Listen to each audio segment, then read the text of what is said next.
All right, so let's try it again. So in this lecture, we're going to talk about the last part of our course, which is to give you an even better idea how the C language is connected to the Unix operation system. So the C program are made as like a module. All right, so imagine you're playing a Lego and using a Lego to build a house, for example. The first step is you're using those small pieces to build the basic element for the building. For example, you're making a wall, you're making a roof, you're making maybe a bed inside. Everything is like a components. All right. So those components are what we have been used so far. Let's say the get character, get lines, fprint, open file, and a close file. Everything is already being packaged up. All right. So when we are calling this get character function, we're essentially just using a pre-built wall assembly. Then you put them together for a house or for a plant, whatever model you want to build. All right. But underneath inside this get character function, the function itself is also made by C language. So you have a bunch of small, more lower level functions. We're using that to build this more higher level functions. So today we're going to talk about those lower level functions. The reason we call them as lower level function is they interact with the hardware directly. So that's why we call this lower level. So once we build the program, those functions will be translated into assembly language for interact with the system. All right, so this is essentially make the Unix system very unique, right, in terms of making all the program be portable across different machine hardware. So traditionally, we're building program language using assembly language directly, which is dedicated for a specific hardware and operation system. So C and Unix has trying to solve this problem. So hopefully every C program you make can be portable across different systems, kind of. Although yes, there are issues if you build one program, very large program on one system, you just port it over, build it again, and not necessarily perform the same, but more, I would say, yeah. And those structure, high-level features such as like a structure, array, and a pointer, those three things are like the important element to make that happen.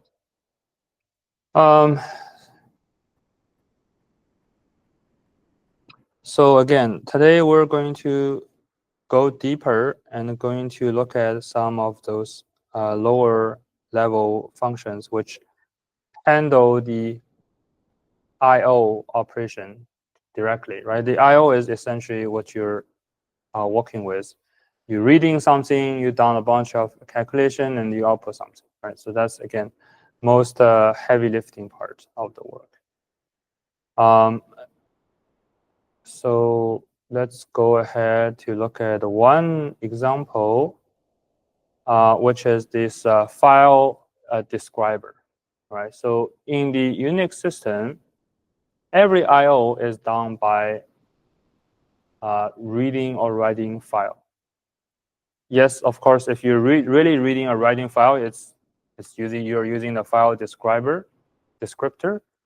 However, even you're dealing with the peripheral device, like a terminal, like a display, like a printer, right? Or keyboard. Those devices are also considered as file. All right. So when you're dealing with those things, that's the same as dealing with the file directly. So that gives us a lot of flexibility, right? The same program could be used for either output to the file or output to the terminal. Exact same program, right? Right. The only thing to swipe is the file descriptor.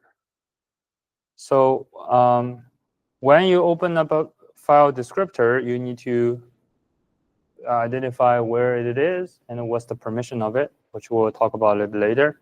But more importantly, the program will return you a file descriptor, which is a small integer.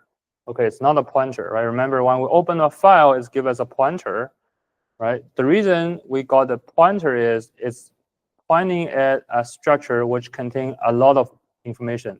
One of them is this file descriptor, all right? We will talk about that again a little bit later. So by default, those three numbers are reserved, right?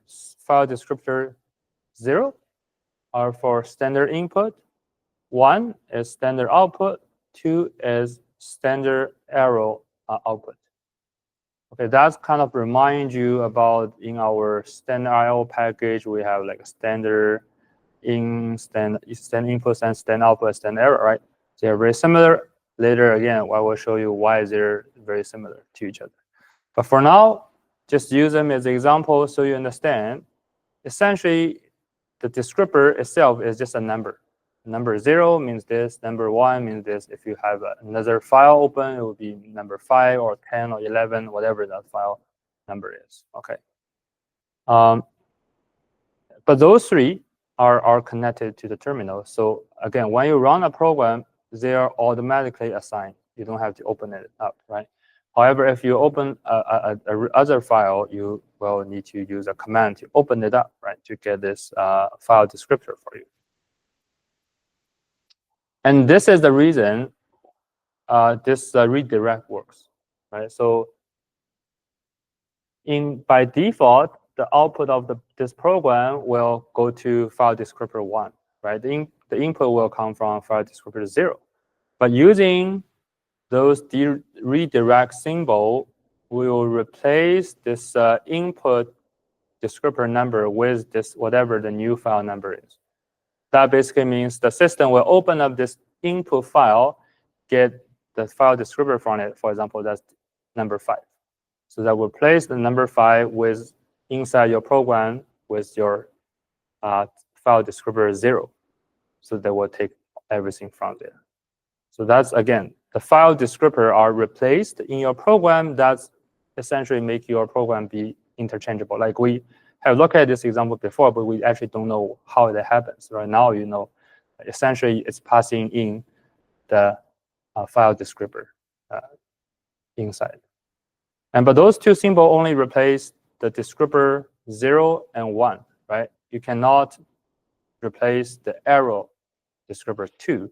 So that's why even you do that, all the error message will still be showing on the terminal. Sorry. All right. So okay, next we want to look at the read and write functions.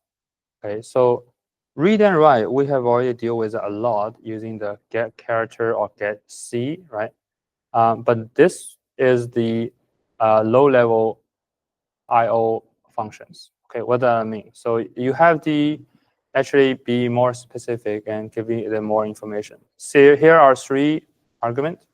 First is the file descriptor. Yeah, makes sense. You're reading that from the file. Secondly, you need to identify where it will be restored, or where those characters will be stored. Okay, it's not directly go back to the output. It's actually stored into a buffer first.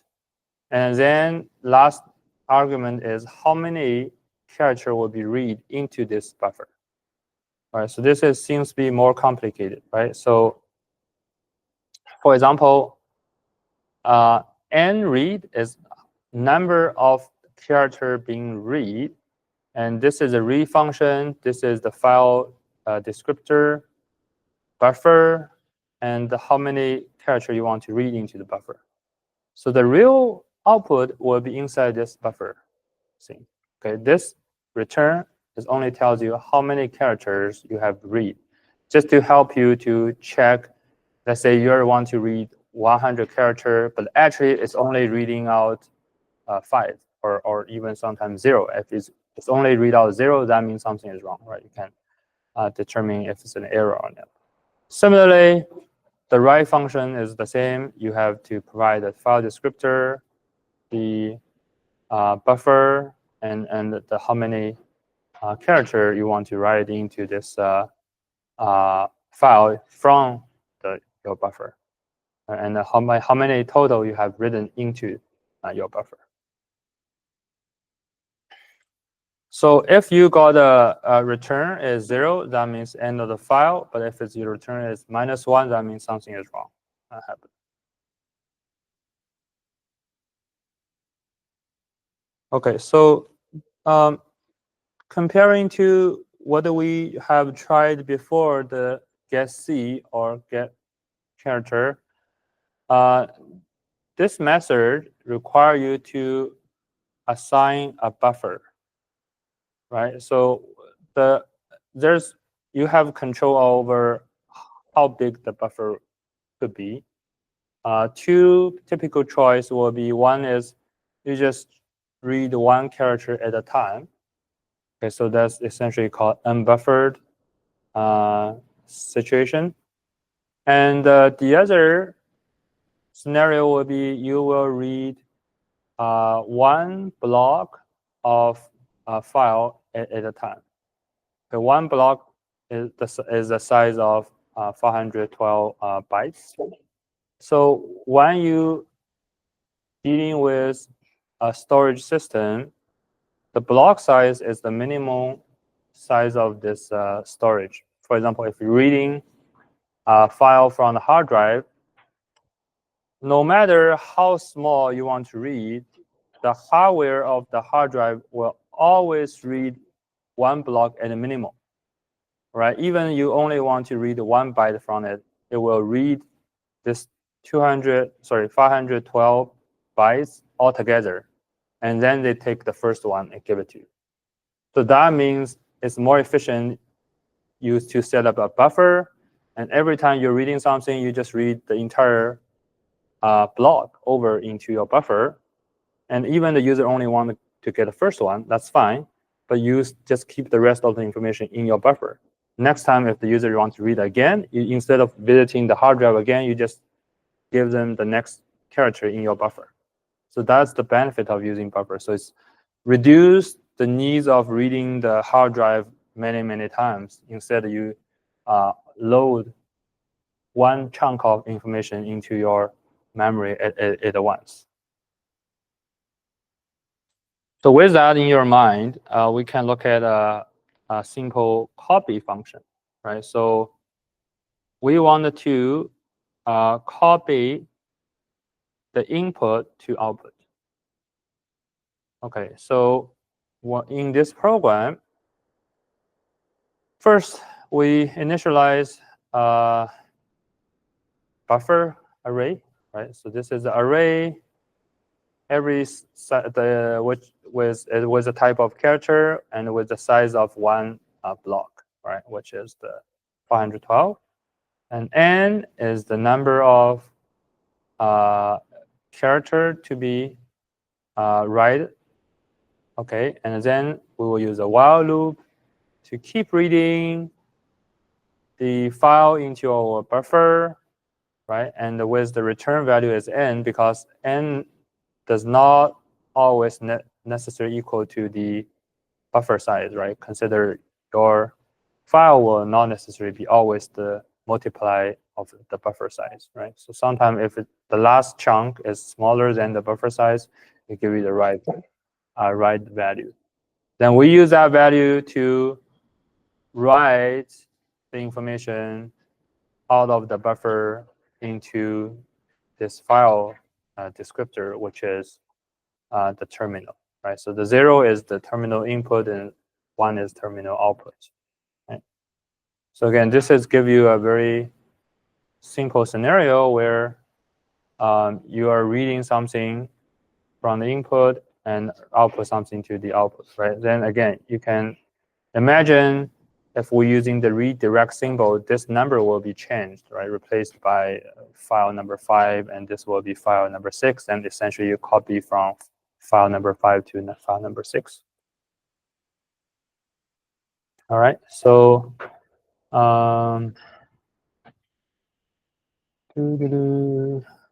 next one. Okay, so now let's look at the get character.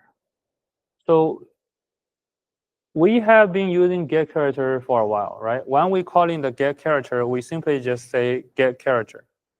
That's it, without any argument. But essentially, it's doing a lot of work for us underneath. That's why I'm talking about, like, the get character is a assembled Lego pieces it's like a wall, right? And underneath, we're using small pieces of the C language to build up this thing. Okay, how did using this read? First of all, it's reading from the terminal input.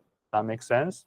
And then it saved the file, sorry, not the file, the character into a character itself. Okay, this is the unbuffer situation, all right? Previously, we showed the case where we buffer. This is the unbuffer. So we only read one character at a time. Okay, so nothing be stored in the memory temporary other than this character itself. And then how many character we're reading? Obviously, that's one, right? Because we just read one of them.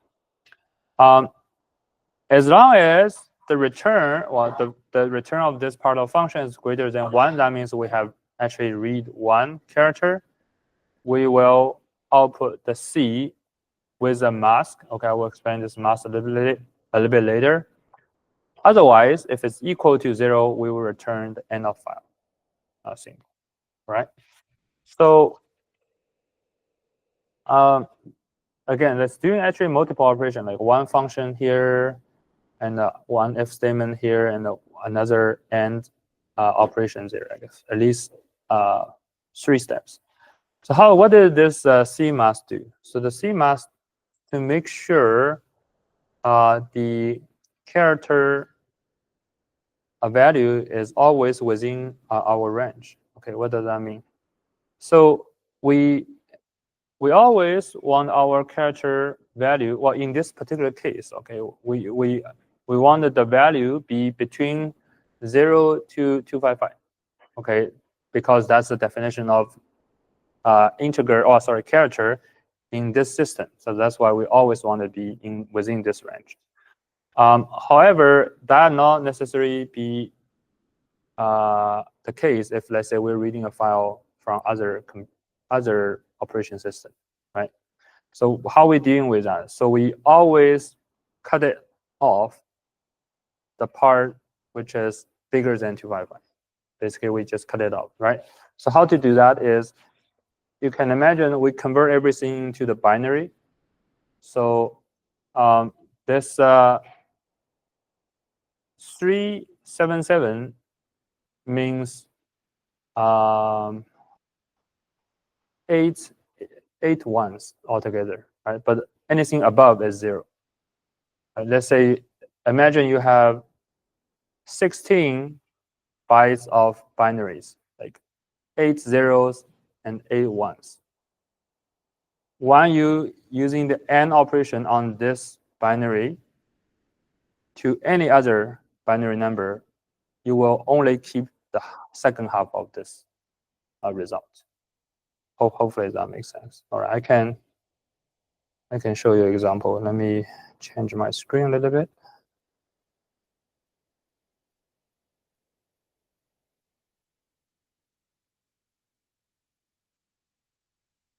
Okay, so move over.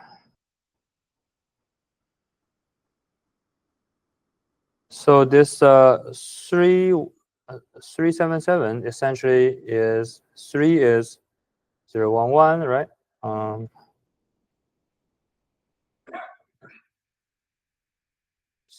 7 is 111,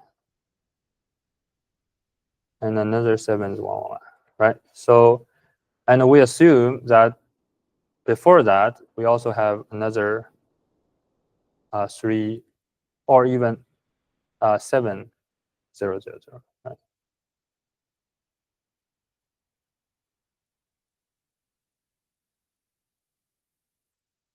Something like that, right? So if we add them together, it look like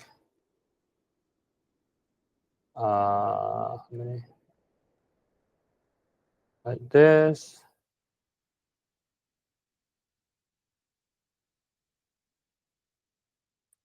Right, it's like 16 bits of like this, right? So now I have a new character I just reading, which hopefully, I mean, ideally, the new character should be something within this range. Right? In that case, which is fine. Okay, this is the character we're expecting to read from. Okay, which is perfect. However, sometimes it has something else in front of it. So it has like another bit in front of it. So if you read this directly into your memory, this will become a signed character. That will become like a minus something like that. So which is obviously wrong because the operation system will mistakenly believe this is the signage bit.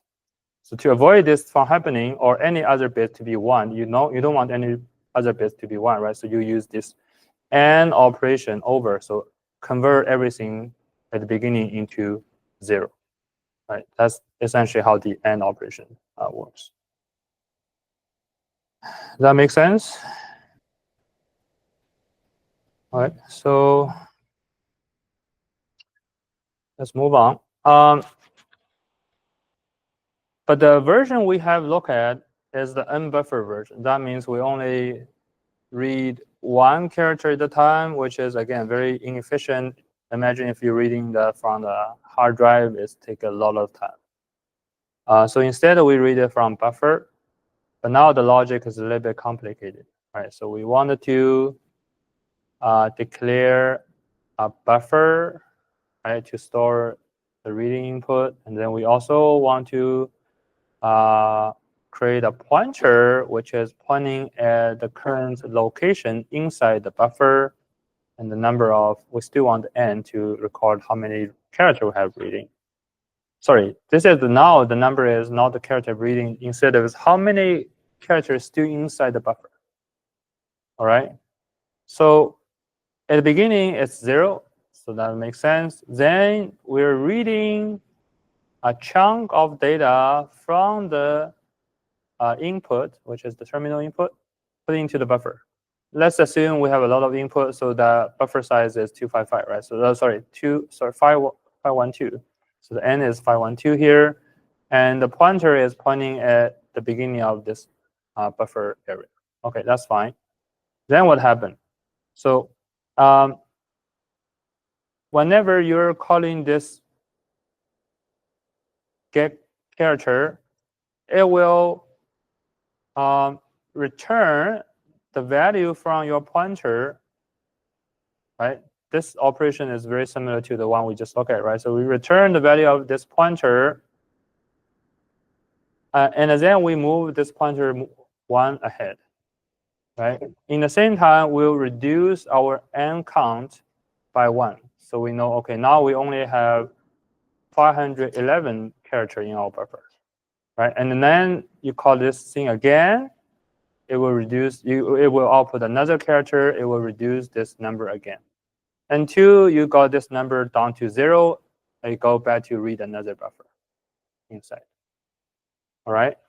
So important information you should understand that is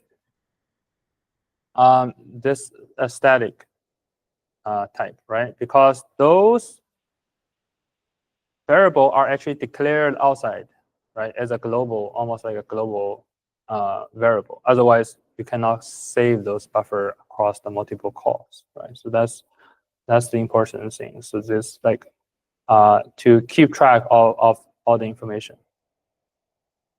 All right. Any question on this part? Anyone want me to demonstrate that on the Excel? Maybe. Yeah. Okay. Let's give it a try. So let's say we just make a small buffer, all right? From 0 to 4. Okay, that's we only have a size of 5, right? So this is our buffer, and it has that's reading a word such as apple. Right, so we're reading 5 characters at a time. So at that time, the n is 5. Right, we have 5 characters in our buffer. The what's the other thing called? The pointer is called buff p. Yeah, buff p. Buff p is pointing at the first location, right, which is the A30. All right. So now the first time we read it, we fill out the buffer as we did here, and then we output this first character based off the pointer address, right? So the first output will be A. After that, we will shift this buffer to the pointer to the next location, which is A31, and we'll also reduce the n by 1, right, which is number 4. Right? So every time you read another letter, say we read another 3 letter, those things will be decreased or increased at a time, right? So this will be increased 3 times, that's 34, and this will be decreased 3 times. That means we only have 1 last thing in our buffer, which is this one, right? This is a buffer pointer and pointing at here. This counter telling us how many character we still left in our memory.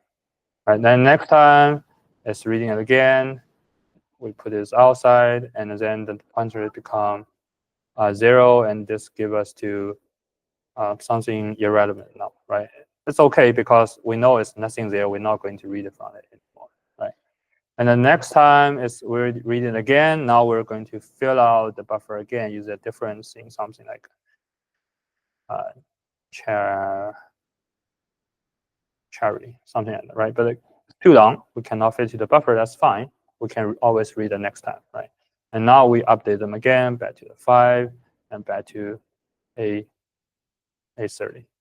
Right, so keep doing that. Okay, so if this makes sense,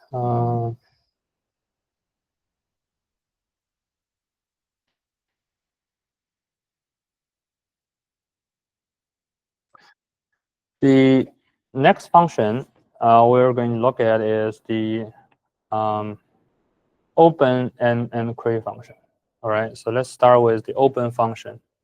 Again, this is very similar to the fopen, but the difference is it's making a lot of small steps, so we can simply just call the fopen without worry about a lot of things. Right? So let's look at what this open function do. It will take 2 inputs. One is the name of the file, makes sense. The other is the access mode. Okay, that's a little bit different, right? When we open a file using the fopen, we only need to tell it it's W or A. Anything else like O or R, right? Like read, write, or append, right? But this is different. So there's a read, write, or and like a read or write. Okay, this is a little bit different. Let's see the next. When we create a file, it's even more different. Okay, so create function is called CRET without E. We give it the name of the file, and we also provide the mode we want to protect this file. Okay, that's something new. Okay, we never talk about this. What is the protection mode means? All right, so this is also an octal number, and if we translate it into binary, okay, so this 7 5, 5. Okay, anyone can tell me what is the mean in binary?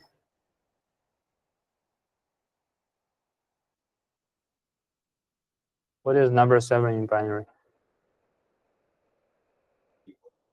Yeah, 3 ones. Great. How about 5?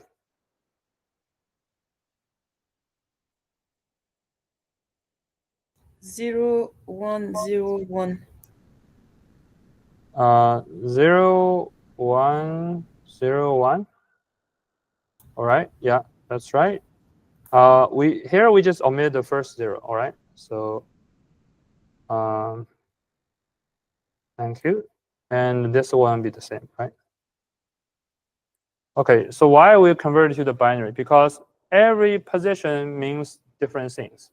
Okay. The first position means read. Okay. If it's a 1, it's readable. If it's 0, it's not readable. Okay. Second one is write. Okay. Third one is executable. Right. If it's a program, you have to execute it. So it's 3 different levels. Okay. Read, write, and execute. Okay. And why we have 3 groups? Right. The first is the write for who create this file. All right. Second is the write for user in the same group of this user. Okay, the last one is for the write for the other people outside your group. Okay, so that's why we have 3 numbers. Okay, so if you might follow any security news. A lot of security issue happens is when people setting up their file, they're not setting up the permission correctly. The easiest permission is 777. Okay, which is the dangerous permission, because you open it up the file for everyone, right? Everyone can read, write, and execute it.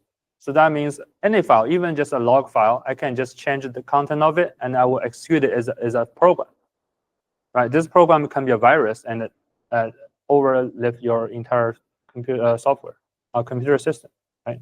So this is a very dangerous permission if you append that to any file. Right? So I mean, again, if you're doing anything in the Unix system, be very careful.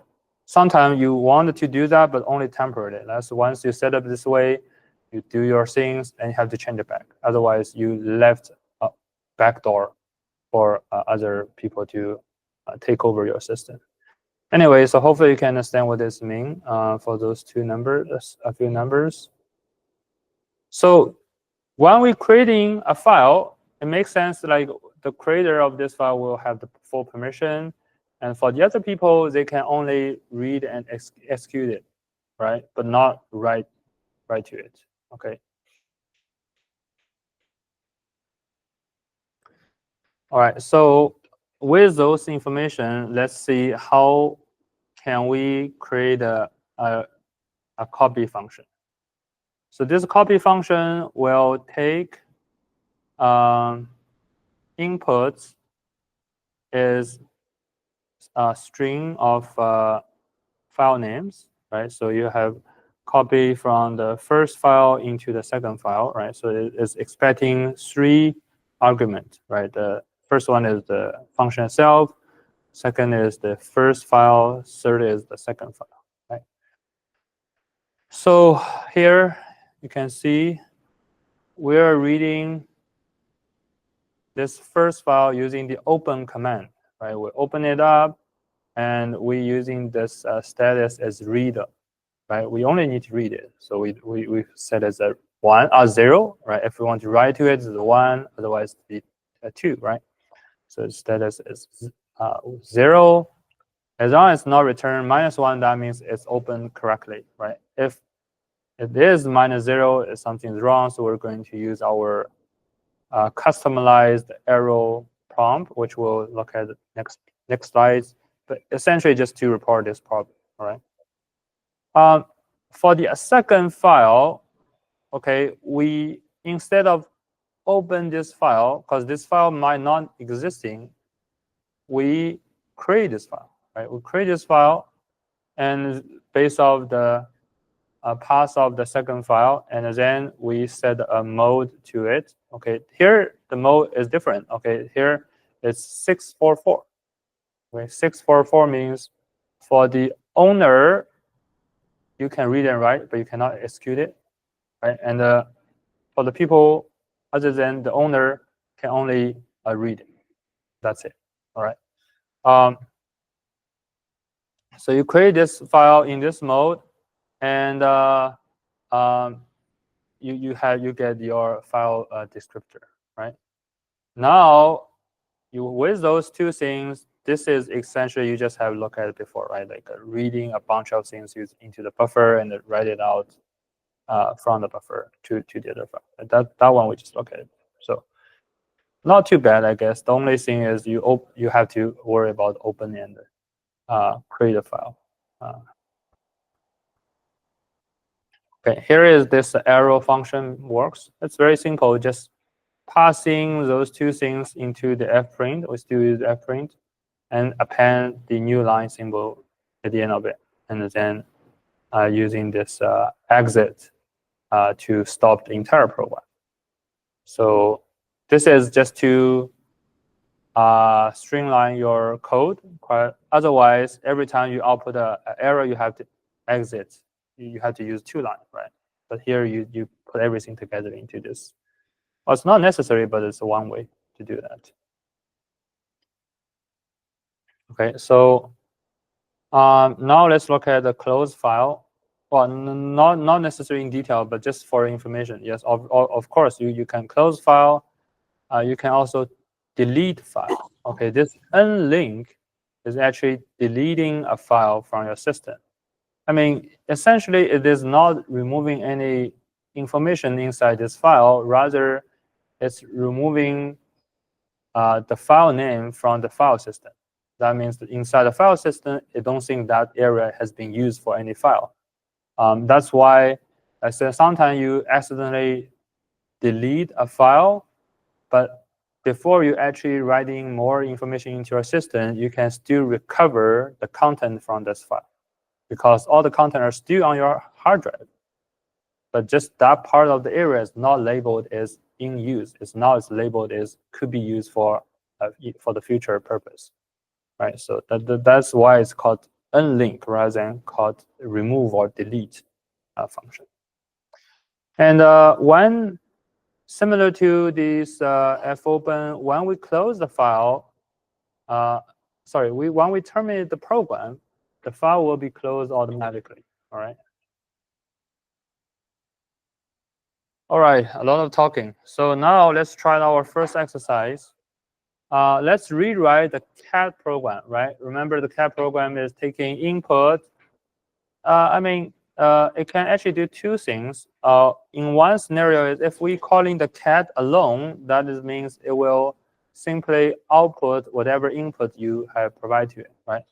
Otherwise, if you append the file name to it, it will just output everything inside those files one by one, right? So this time, please use the function we have just talked about, the read, write, open, and close.